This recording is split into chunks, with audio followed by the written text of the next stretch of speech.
Pour répondre à cette question intéressante, comment l'industrie vétérinaire peut-elle contribuer au bien-être animal que nous a posé Jean-Louis, c'est avec notre référent bien-être à la VAC et Claude Beata que nous avons essayé d'apporter quelques réponses. Il s'avère qu'il est également chargé des relations internationales. Et c'est une bonne chose parce que, on l'a compris, hein, le bien-être franchit les frontières et il peut donc exprimer aussi la position française en Europe ou dans le monde entier.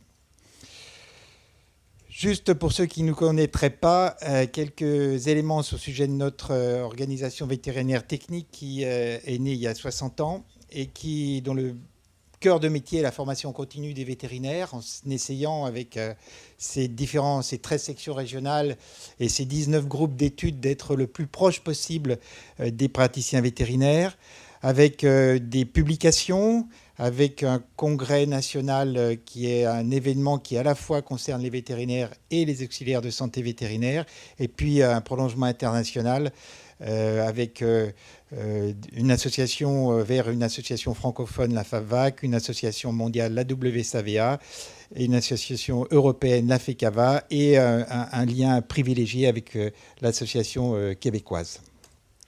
Alors, revenons sur cette question qui est une question très pertinente. On ne reviendra pas sur la définition du bien-être, encore qu'elle puisse être peut-être discutée et un peu voir quelles sont l'originalité du bien-être en matière d'animal de compagnie.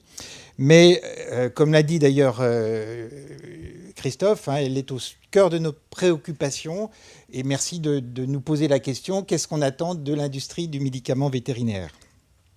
C'est vrai que le bien-être animal, c'est un train qui est parti, qui est maintenant à grande vitesse, et on a essayé de rentrer dedans avant qu'il soit à très grande vitesse. Rentrer dedans par le biais donc d'un groupe de travail, nous aussi, qui a constitué, qui a fabriqué une formation bien-être, qui a un module bien-être animal qui s'est exprimé, qui a commencé de manière très récente, hein, le 25 et 26 mai, avec le support d'une autre société savante qui s'appelle Zoopsy.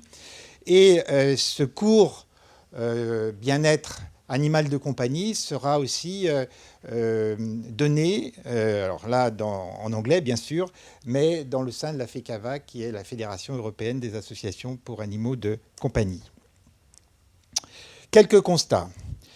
D'abord que les animaux de compagnie ne sont pas au centre des préoccupations de bien-être, bon, ce qui est un peu logique.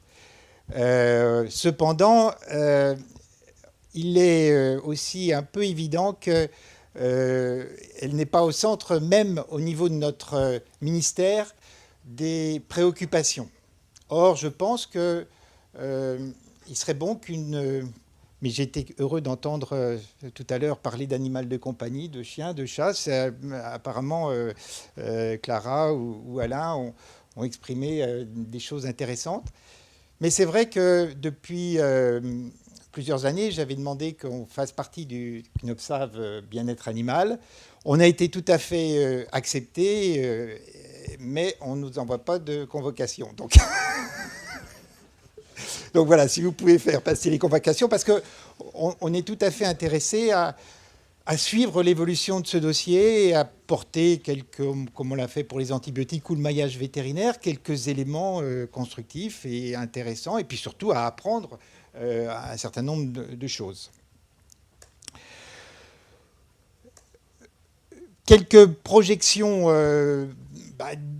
c'est que le bien-être pour les animaux de compagnie devient de plus en plus un sujet de société, et que le vétérinaire praticien, il n'est pas mauvais dans ce domaine, hein. Il a une vraie expertise, même s'il ne le sait pas. Il le sait d'ailleurs, il faut qu'on lui dise qu'il le sait, parce que c'est quelqu'un d'important dans ce domaine.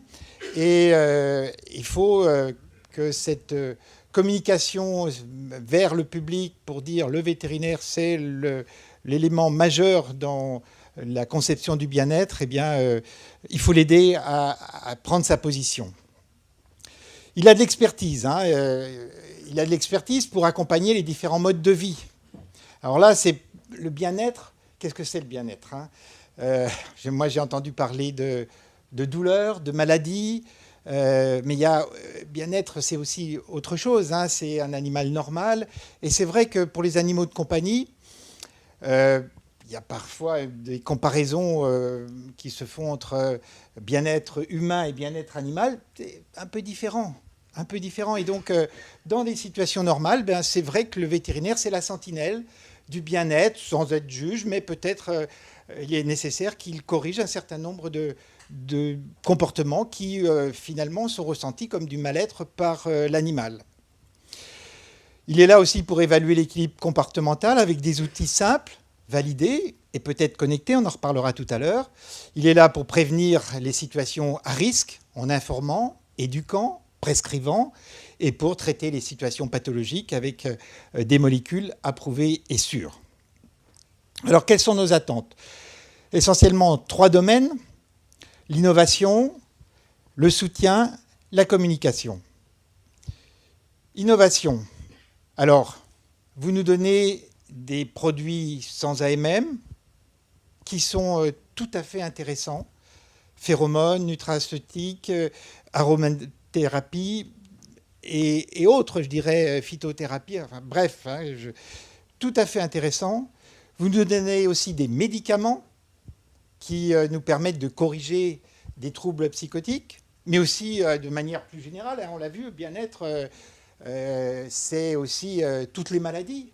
Et la douleur, bon, moi qui suis cardiologue, hein, un œdème pulmonaire, c'est de la douleur. Hein, bon, ça ne se traite pas avec des INS. En tout cas, je ne vous le conseille pas.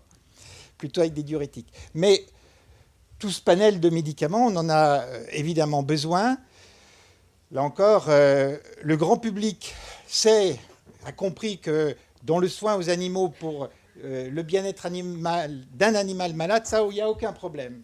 Par contre, là où il n'a pas encore toujours compris que dans l'autre partie du bien-être animal, on est peut-être en deçà de ce qu'il peut espérer. Il faut lui dire que non, on est là aussi, on est présent. Et puis donc, merci pour les nouvelles molécules que vous ne manquerez pas de nous apporter avec des preuves de leur efficacité et de l'absence d'effets indésirables. Le soutien, deuxième partie. Oui, nous avons engagé une campagne. Merci de nous aider à la soutenir, à la diffuser, que ce soit en France ou à l'Europe. Et puis, ça rejoint un petit peu ce que je viens de dire, la communication. Aujourd'hui, vous nous avez permis de nous exprimer dans un parterre d'experts tout à fait, qui vont peut-être nous connaître et peut-être qu'on va pouvoir créer un lien avec eux. Vers le grand public, est-ce qu'il ne faut pas aussi imaginer une grande communication pour dire que le vétérinaire, c'est le vrai expert du bien-être animal? Et donc, oui, c'est bien-être égale vétérinaire, vétérinaire, bien-être. Enfin bref, on peut associer ces deux mots de manière... on peut même enlever le égal. Alors donc, l'avenir, je pense qu'on peut l'envisager ensemble. Hein. Vous avez compris, j'espère, notre attente. Hein. Je voulais en profiter pour parler d'une journée que nous co-organisons avec l'AVEF et la SNGTV au sujet de la médecine connectée qui s'appellera IVET, qui aura lieu en début d'année 2019 et au cours de laquelle on pourra proposer tout au moins on l'espère, des éléments qui vont nous aider à évaluer le bien-être. Et donc, là aussi, hein, si vous pouvez nous aider à trouver des gens qui peuvent nous présenter des projets intéressants, vous serez bienvenus. Alors, je profite de cette petite intervention pour vous parler d'un autre projet qui est en train de se réaliser, qui est le prix de l'innovation vétérinaire 2018, qui est le fruit d'une idée de mon ami Didier Fontaine, qui est secrétaire de la VAC et qui a souvent initiateur d'un grand nombre de choses intéressantes, avec l'appui d'Éric Gaguerre, et puis la réactivité de Jean-Louis Huneau et de Marie-Anne Barthélémy qui nous ont aidés à monter ce projet, qui est destiné à faire connaître justement un certain nombre de projets aux vétérinaires et un peu de le replacer au centre de ces projets. Alors 3 entités ont été sélectionnées. Il s'agit du médicament vétérinaire, de la santé connectée, du diagnostic et des dispositifs médicaux.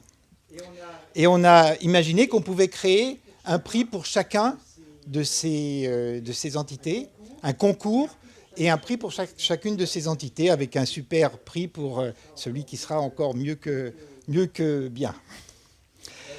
Les dossiers de candidature pour les laboratoires ou les entreprises, les sociétés qui souhaiteraient participer devront être envoyés avant le 31 août 2018 et pas 208.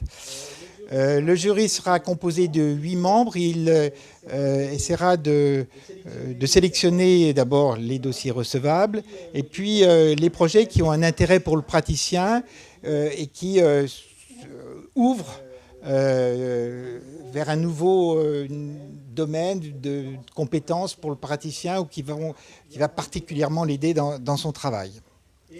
Et ce jury va sélectionner dans chacune des catégories 3 dossiers qui seront affichés sous forme de posters lors du congrès à VAC de Marseille, qui se déroulera donc du 29 novembre au 1er décembre 2018.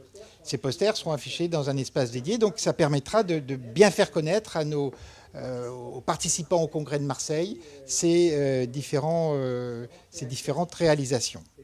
Et puis, il y aura un vote par les congressistes à Marseille et les lauréats seront désignés par l'association de ce qu'en a pensé le jury et de ce vote par les congressistes. Et les vainqueurs seront connus à la fin du congrès et la remise officielle des prix se fera d'une part en décembre, lors de cette réunion du Biofit 2019 à Lille. Et puis pour ce qui concerne le prix Santé Connectée, lors de la réunion Yvette. Je me tiens évidemment à votre disposition pour toute demande concernant ce concours qu'il faut voir plus comme une stimulation à montrer ce qu'on sait faire et à le faire connaître. Et puis surtout, Didier est là aussi. Le règlement devrait paraître très bientôt dans la presse vétérinaire. Et je tiens à vous remercier pour votre attention. Et j'espère que je n'ai pas trop dépassé mon temps. Voilà. Merci beaucoup.